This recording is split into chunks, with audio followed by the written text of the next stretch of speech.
የፕሪቶሪያ ስምምነት የአማራ ክልል ህዝብ ጥቅም ያሳጣ ነበር ወይ ማለት እንችላለን? ስፔሲፊካሊ የወልቃይትን ጉዳይ ብትወስድ ሰኔ 15 እንዴት ነበር የሚያስታውሱት? ዶክተር አምባቸው በደንብ የተገናኘን እንወያይ ነበር። ጀነራል ሰዓረን ብትወስድ ቦርዲንግ ስኩል በጋራ የተማርነው ፍትሃዊ የሆነ ተጠቃሚነት በሚገባኝ ልክ አላገኘውም የሚል ጥያቄ ሲነሳ ነበረ። የአማራ ህዝብ እንደ ህዝብ በጠላትነት ፈርጆ የኖረው ማን ነው? ለሴራ ጎንጓኞች የጦር መሳሪያ የሚያስታጥቀው ሀገር ሴቱ ነው።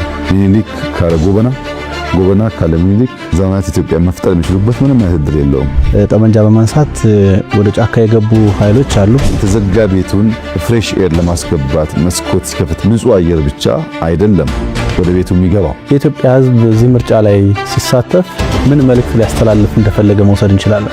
ባለፉት 5 ዓመታት ብዙ ድንቅ ስራዎች ሰርተናል። በዚህ 5 ዓመት ግን ፈተናው ከባድ ነው። እንቅልፍ የሚያስተኛ አይደለም። ለሴራ ጎንጓኞች የጦር መሳሪያ የሚያስታጥቀው ሀገር ሴቱ ነው። ለሴራ ጎንጓኞች መሳሪያ የሚያስታጥቀውስ ማን ነው? አዩ ለአማራው ጠላት አሁን ሻቢያን አስታጠቀ እያሉ ስለሚከሱት ማለት ነው። ለሴራ ጎንጓኞች አሁን ፋኖን አስታጥቋ ከሆነ ለአማራ ጠላት ሆነ ወይስ አማራ ራሱ እንዲከላከል ረዳው ነው ጥያቄው። በማስታጠቅ ከሆነ ከማል ገልቹ ምስክር ነው። እናንተ ጫካ ያሰማራችሁትን ጋሸና ሲርናን ስታስታጥቁ ማንን ልታስፈጁ ነው እያላችሁ 8 ዓመት ሙሉ ወላሂ አማራ አልሆንም እያለች የተገደለችው በምልክትነት አይሻን ወስደን መከላከያ የምትሉት ደህንነት ማነው የኦሮሚያ ፖሊስ ልዩ ኃይል የምትሉት አካል አማራውን ባልተቋረጠ ሁኔታ ሲፈጀው የተነበራችሁ የቢቢሲ የዛሬ ዘገባ ብትመለከቱ ባለፉት 4 ዓመታት ብቻ ከ400 በላይ ኦርቶዶክሳውያን አርሲ አካባቢ ብቻ ተገለዋል። ቢያንስ በአማካኝ በአመት 100 ኦርቶዶክሳውያን ኦሮሚያ ክልል አርሲ ላይ ይገደላሉ። 400 አማራ ባለፉት 4 ዓመታት ተገሎ አብይ አህመድ መጥቶ አሁን ለተፈጸመው ግድያ ቅርብ ጊዜ ለተገደለው ግድያ ምርጫውን ለማስተጓጎል ይላል። 4 ዓመት 400 የተገደለው የትላንቱን ምርጫ ለማስተጓጎል ነው። እንደዚህ አይነቱ ወሮበላ እንደዚህ አይነቱ ነውረኛ ሰውዬ አሁን መጥቶ እንደዚህ እንዲቀባጠር ነው የምንፈልገው። ካለ ጎበና ካለ ሚኒሊክ ዘመናት ኢትዮጵያ መፍጠር የሚችሉበት ምንም አይነት እድል የለውም።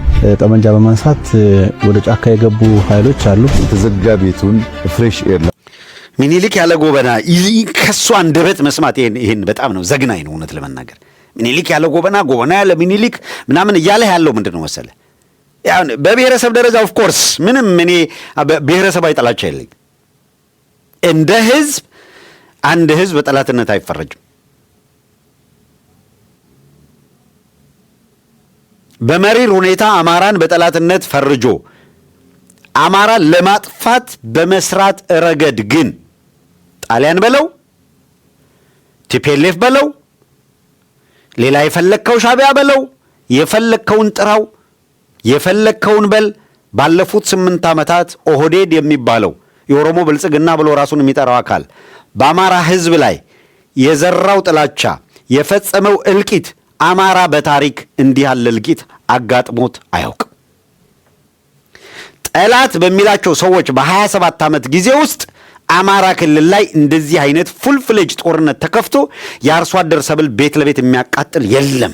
ለማስመሰልም ቢሆን የአርሶ አደሩን ቤት ይጎበኙ ነበር። የአርሶ አደር ማሳ ላይ እናያቸው ነበር። እንመለስን የናንተ መሪር ክፋት የኦህዴዶች ጭካኔና አረመኔነት ተመልሰን ክፋት ያደረገብንን መለስን ጭምር አርሶ አደር ጎብኝቷል ብለን ምስክር እንድንሰጥ እያስገደደን ነው። እናንተ የሰራችሁት ክፋት እናንተ የሄዳችሁበት የኃጢአት ልክ አማራ ተለይቶ በጠላትነት በመፈረጅ ረገድ የኦህዴድን ያክል የኦሮሞ ብልጽግናን ያክል የከፋ አካል የለም። መሸነፍ ያለበት ቡድን ነው። ይሄ ቡድን በአማራ ላይ ብቻ አይደለም። የትግራይ ህዝብ መሪር ጠላት ነው። የትግራይ ህዝብ በዘመኑ በታሪኩ ታግየዋለሁ ምናምን የሚባለው ደርግ የፈለከው ዘመን ወደ ኋላ ተመለስ። የትግራይ ህዝብ ባለፉት 8 ዓመታት ያየውን ፈዳ አይቶ አያቅም። የትግራይ እናቶች ሜዳ ለሜዳ አቧራ ለአቧራ እየተንከባለሉ ፈጣሪን መቼ ይነጋል መቼ ይመሻል እያሉ የተማጸኑበት ዘመን የለም። ደርግ የመጨረሻ እንደው ጭካኔ ተብሎ እየተገለጸ ስሙ የሚነሳበት ሐውዜን ነው። ቀይ ሽብር ከተባለ በየትኛውም የኢትዮጵያ ክፍል የተከናወነ ነው።